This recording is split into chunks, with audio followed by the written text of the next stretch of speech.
subscribe.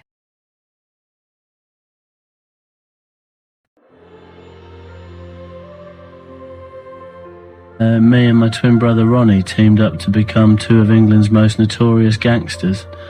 As a youngster, I showed promise as a boxer growing up, but I chose a life of crime instead. Me and Ron eventually built up our own gang. We were known as the Firm.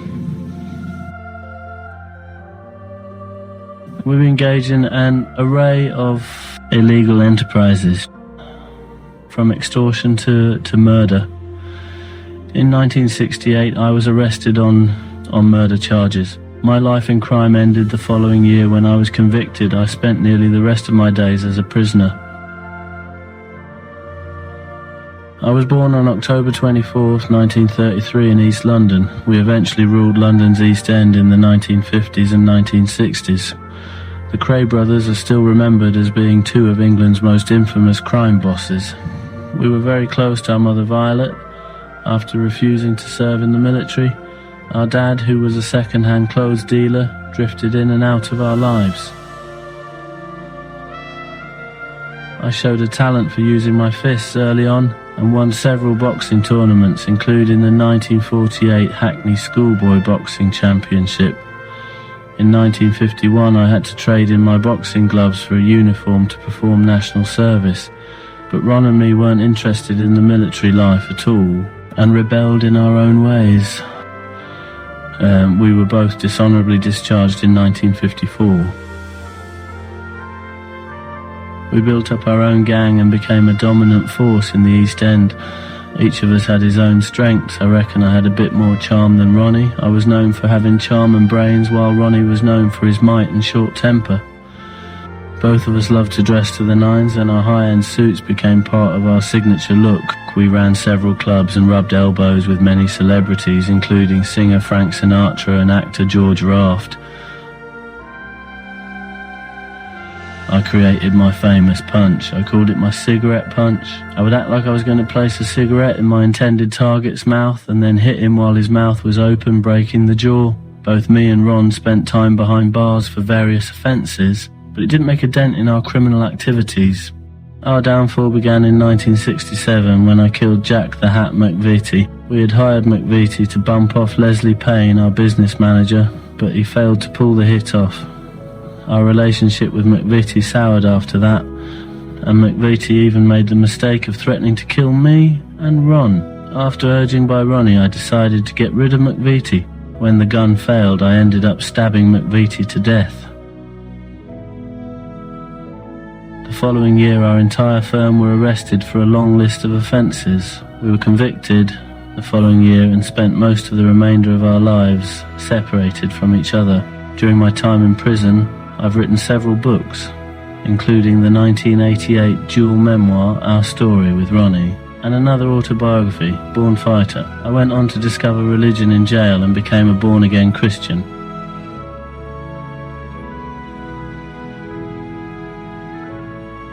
Sometimes when I look back at my life, as I sit in my cell, I lie back in my bed with the radio on, hardly listening. My thoughts are miles away in the past. The faces of yesterday come alive to my eyes, and I wonder where some of my old friends have gone and what they're doing now. I think of how much I would like to have a chat with them, but alas, it is not to be. Time and distance can be so sad.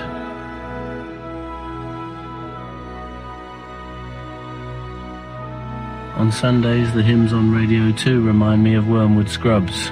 When Ron and I were 16 years of age, in the prison church with all the young offenders, I can still see all their faces. Time has taken many of our old friends from us through death, and we are left with just the memories and the dreams.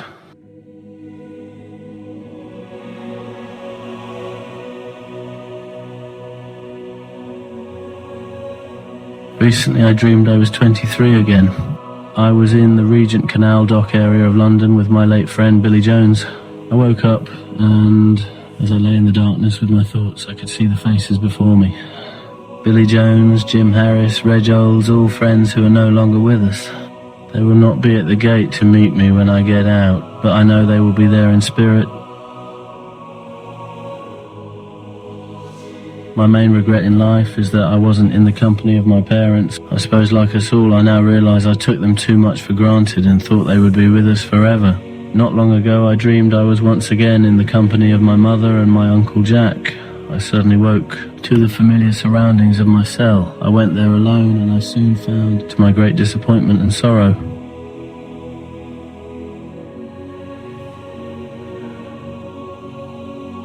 all these years in prison, and I still get flashbacks to the past, to other times and other places which I have enjoyed. It must be some sort of safety valve that works in my sleep to induce good feelings. The memories I most cherish of my late parents are from the days when we all lived together at 178 Valence Road in Bethnal Green.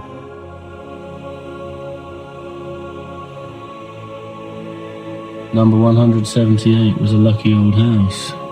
It had a big oak door with a large knocker, and the people used to call it Fort Valence, a name which was given to it by a fella called the Curly King, and it was a terraced house with a toilet out in the yard. Ron and I used to love the kitchen.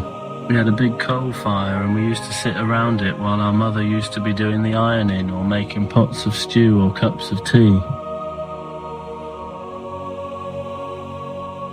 When we were kids, Ron and I used to sleep in the back room, and sometimes we would lie there in the mornings listening to my mother Violet singing Vera Lynn songs.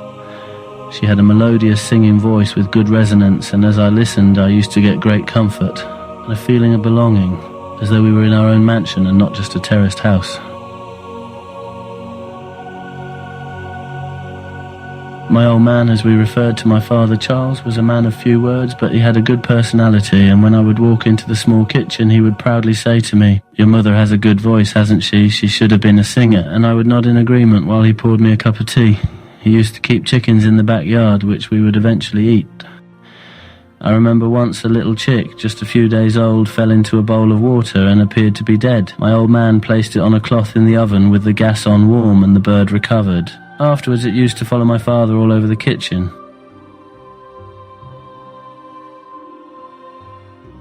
The old man always used to have parties in the house, and my mother was always a good hostess. Never once did my parents turn away anyone who had nowhere to sleep or was in need of a meal. All our friends would be welcome, even if they were wanted by the law. I suppose that's why I've always liked plenty of company, and this has helped me in prison because I'm used to waking up with people around me. Despite what has been written about us in the past, it's not true that Ron ever struck the old man, although there used to be many arguments, just like most families in the East End had in those days. My old man was on the run from the army for 12 years, so he had some excuse to turn to drink, seeing that his family life had been so disrupted, but I never forgot that he went on the run in the first place to look after us when we were young. I have always been proud of him. It was he who first took Ron and me to the Robert Browning Youth Club in South London for boxing lessons. He would take us on a number 8 bus from Bethnal Green to Camberwell 3 times a week to train at the club. He was always immaculate in dress and would go to the barber's every day for a shave. He would also have a bet each day, and his regular haunt for drinking would be the 99 Public House in Liverpool Street.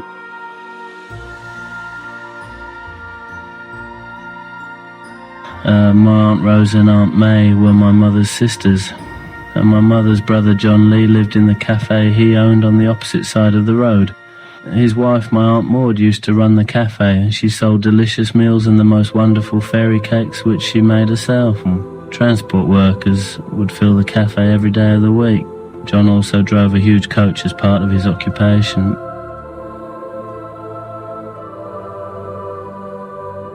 The old house in Valence Road had weapons hidden everywhere. Most of them were kept under the floorboards, but Ron wanted quick access to one particular small gun he liked and had the brainwave to hide it inside a loaf of bread, which we always stored in a wooden safe with a knife.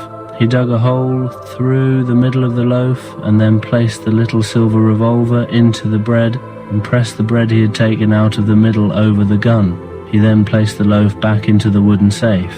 As Ron said, it was an ideal place to always keep a shooter handy in case we ever needed one quickly. What you must take into account is that in gang warfare in London through the years, gangs had at times attacked their rivals in their own homes, sometimes even when they were in bed. and Ron and I were determined this would not happen to us. We had no intention of being caught unawares. The East End in our day was a tough area. The governor of the manor then was Tommy Smithson.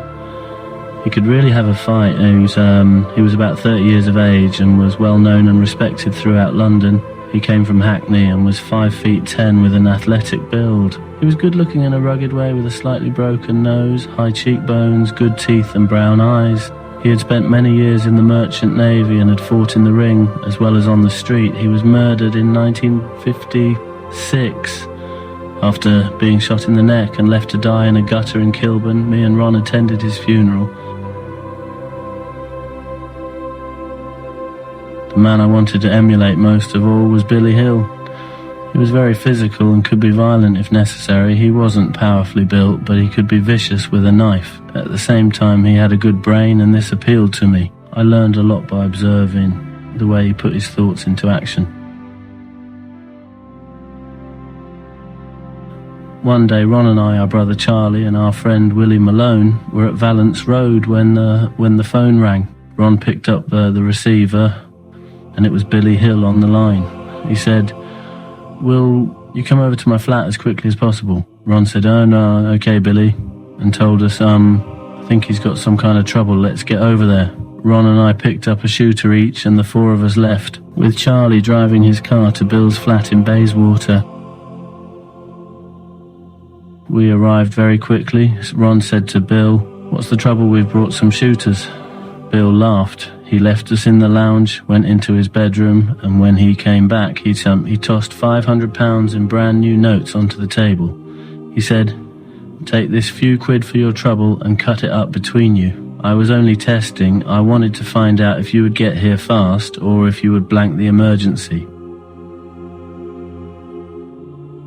One pub Ron never did like was the Blind Beggar in Whitechapel Road, the pub where he would later shoot dead George Cornell. It's been renovated since then, of course, but in the old days Ron hated the sight of the beggars and called it a dump.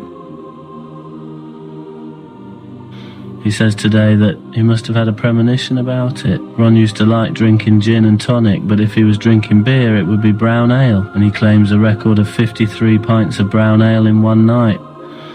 He used to pour it down. Ron, Charlie and I could drink all night and never get drunk. Even the hard-drinking American mafia men who came to see us in later years were amazed at our capacity for putting so much drink away. And I miss those social gatherings. So on a typical night, Ron and I would walk into a public house in the early evening, just the two of us, and take out our phone books. We'd phone our friends in different parts of London, and within an hour they would all start to arrive in cars or taxis to join us in drinks and social and business talks. They were people from all walks of life, some villains, some bookmakers, publicans, professional and ex-professional fighters and their managers and businessmen, intermingled with a few celebrities. We used to have some wonderful nights out, and one time we were joined by two little midgets who were friends of Ron's. John Pearson, the author who wrote a book about us titled The Profession of Violence, was in the pub researching for the book. Ron spoke to the two midgets quietly. He said to them, "See that fella over there? He's writing a book on me and Reg, but I want to make sure he doesn't mug us off. So before the night's out, have a word with him and tell him to be careful." I watched all this from a distance, and it was quite amusing. The two midgets walked to the bar where Pearson was standing, and they tugged at his trousers. I could see he was already reeling from the number of drinks he'd had. He looked down in startled amazement, and the two midgets stared back at him as though looking up at a skyscraper. Before Pearson could recover from his shock, one of the midgets snarled at him, while the other one gave another tug at his trouser leg and said, "If you mug the twins off, you'll have us to deal with." Pearson could only look more amazed and gulped his G&T down as though in disbelief. He was white when he left the pub a little later. It was this type of humour which made my nights Ron and I were in our element, being nocturnal anyway, and for a long while I found it difficult to get used to being locked up at 8 p.m. or 9 p.m. in the evenings when I was first sentenced. Even today, all these years on, I still get out of bed in the early hours to listen to my radio while having a cup of tea. Occasionally I see the past as though it's on film in front of me, and it's always these highlights of humour and good times which stand out more than the bad experiences. It must be that nature made us this way, to remember happiness more than sorrow in the seesaw of life. It wasn't all a party though. As I said, a lot of our drinking was for business purposes, and during our reign, up until we got our life sentences, Ron and I had the control of 33 clubs throughout London, plus many long-term fraud firms, one public house and various other interests. And it was Ron and I who were the instigators of all these businesses. We brought money in legally and otherwise through drinking and gambling clubs, crooked bonds, deals, frauds, selling stolen goods, getting fees for looking after businesses and selling phony jewellery. A lot of money was involved, but I haven't a clue how much. Apart from the clubs which we ran, we didn't keep books. My cell is large with big windows. It's painted in pale blue and white. I have a pale green bedspread, dark blue curtains and photos in gold and white frames all round the walls and on the table. There are photos of my late mother and father and my late wife, Frances. Taking pride of place is my favourite photo, Frances and me in the room at the top in Ilford. She looks beautiful as she was. There are other photographs too of Pete Gillett, his son Liam, my young pal Brad Lane, and other friends such as Barbara Windsor, Barbara Streisand, Diana Dawes, Flanagan and Jules Holland. I feel Lewis is good for me. I seem to have got my head together, although I can still have the odd bad day, just like anyone. Sometimes I think to myself that as much as Lewis has a relaxed atmosphere and is in many ways a good jail, it is still a jail, and there's no place like the street. Just like a caged lion or tiger, I still yearn for freedom, though in a peculiar way. I might wake in the early hours and realise that all the street traders who are my kind of people would be getting ready to put the stalls out at Brick Lane and Petticoat Lane just as I used to as a kid. I have to remind myself at times like this that locks, bars and keys do not make a prison as long as the mind is free to wander. At this stage in my sentence, there is no room for bitterness in my heart because in the past few years, I've had so much joy in discovering new friends and developing my own interests. It's been said by some that Ron and I sit in despair and have been unhappy ever since we were sentenced. I'd like to put the record straight. All these years later, I feel fitter mentally and physically. I've kept myself in shape in every possible way, from my sessions in the gym to my morning routine of holding a towel and twisting it in alternate directions from one end to the other to strengthen my grip. I believe that Ron and I have been blessed in many ways, particularly by good friends and fortune. This is all part of the philosophy which has helped me for the last 2 decades. One of the things that people out there do wrong on the street is take life for granted too much. Being in prison gives you a new insight. If I were back on the street now, I would never take life for granted again. It's like the difference between swallowing food and chewing food. We all swallow life too fast and do not chew its pleasures. As the saying goes, what is life if we do not stop and stare? Each day I say a prayer. It is not a prayer said in despair or sorrow. It is a prayer of thanks. I'm thankful for my friends and family, for being given the chance to live again through my writings, despite the walls which have surrounded me, for being fortunate in my health when others are so tragically disabled, and for being given the ability to cope with my sentence. I decided long ago that the best way to beat my sentence was to go along with the tide rather than swim against it and drown. to enjoy each day rather than wishing the time away. I cram as much into each day as possible because the more one puts in, the more one will get out of that day. If one watches a kettle boiling, it seems to take longer. My philosophy takes the watching of the kettle into consideration. Now I find the days are going by far too quickly because I no longer wish my life away as I did during the first few years of my sentence. Sometimes I get out of bed in the early hours to practice yoga before starting work on my letter writing. I suppose at times I am happier than others who may be sunbathing on Miami Beach or jetting round the world from one luxurious hotel to another. You may as well build castles in the sky as build dungeons below in your thinking. It is just as easy to be optimistic in life as pessimistic. To an extent, it's true that we are a product of what we think we are. Worry has never solved any problems. Bitterness destroys the one who is bitter, and the pessimist will always lack enthusiasm. After all these years, we are now like museum pieces, relics of the past, especially since we are not around the streets to be seen. People still visualize us as we were, physically and mentally. This too creates an enigma type of picture. Is it not right that the more exclusive the club is, the more they want to become members or to see the show? That applies to Ron and me because we are shut away. When thinking of the past and the fact that thankfully the good memories override the bad, I recall an old Chinese tale. One day a passerby came across an old dilapidated castle. Its thick walls were crumbling and broken, and nearby was a pond which was very still. The passerby stopped at the edge of the pond and gazed into the stillness of the water which mirrored the old castle. I guess when I sit in my cell and reflect on the past, my thoughts are like that of the passerby. I tend to remember mostly the great days and also see some of the ruins and the stillness that are with us today. But we should strive towards the future, regardless of the past.